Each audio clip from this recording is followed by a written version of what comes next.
Assalamu alaikum warahmatullahi wabarakatuh. Alaikum salam. Tuli wano ku Highfield Think Tank TV n'omwami Kasoma Faruku of Uganda.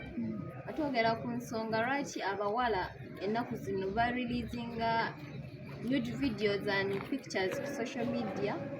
Nga Kasoma Faruku of Uganda agenda tuwa view ye ku nsonga lwaki trendinga like now. Okay, webale nnyo nnyabo. Kati tulina challenge nti mu generation eno ey'aba millennial ojja kwesanga nti abawala abamu tebakyayagala kukola bintu by'amaanyi ng'okulima. Bw'wabaayo ng'omuntu is willing to pay for seeing a nude picture oba video ng'ajja musasula kimwanguyira okikola. N'ekirala tulina kye tuyita generation shift.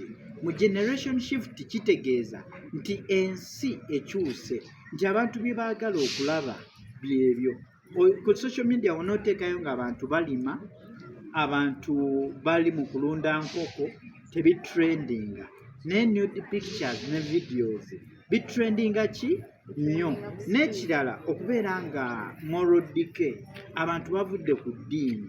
Abantu bwe bava ku ddiini kino kireetera abantu abamu okwagala okukola ssente mu ngeri ki ennyangu ennyo ey'amangu ennyo. Kati eyo generation shift yevuddeko obuzibu. So abantu abamu bagenda ne bagamba nti abawala ebintu baba babikola private, abamu baba baagala kwongeza market price, abamu baba baagala okufuna abasajja babawe ssente nnyingi. Kati abamu be babiyitirayo bennyini. Bw'amala okiteekayo wabaayo abasajja, omanyi men naturally are sex animals.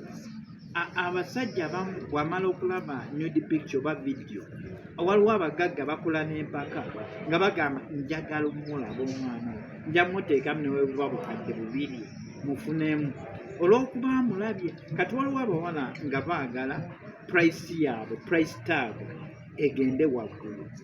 Kati kyova olaba biri nnyo mu ki mu nsi, simanyi n'embyalo yammwe egyo Ebisinga beera mu developed areas. Okay, lwakuba tulina challenge nti ba millennial olunaku olwaleero baagala easy life. Omwana abeerawo ku ssimu ye ayagala buli kimu afune easy. Ojja kwesanga nti Jumia emmere atumira ku Jumia, oba ayagala soda bamuleeta ku Jumia.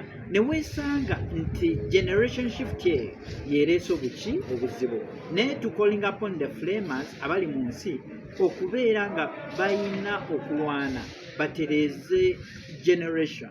Otherwise generation bw'enaayonooneka eggwanga liyinza okusaanawo nga tetutegedde bulungi. Nyabo ndowooza ngezezaako okuddamu ekibuuzo kyo. Mwami Kasoma Faruku of Uganda weyandiza olwa ebirowoozo ebyotuwadde bwe ng'omuntu. Assalamu alaikum warahmatullahi.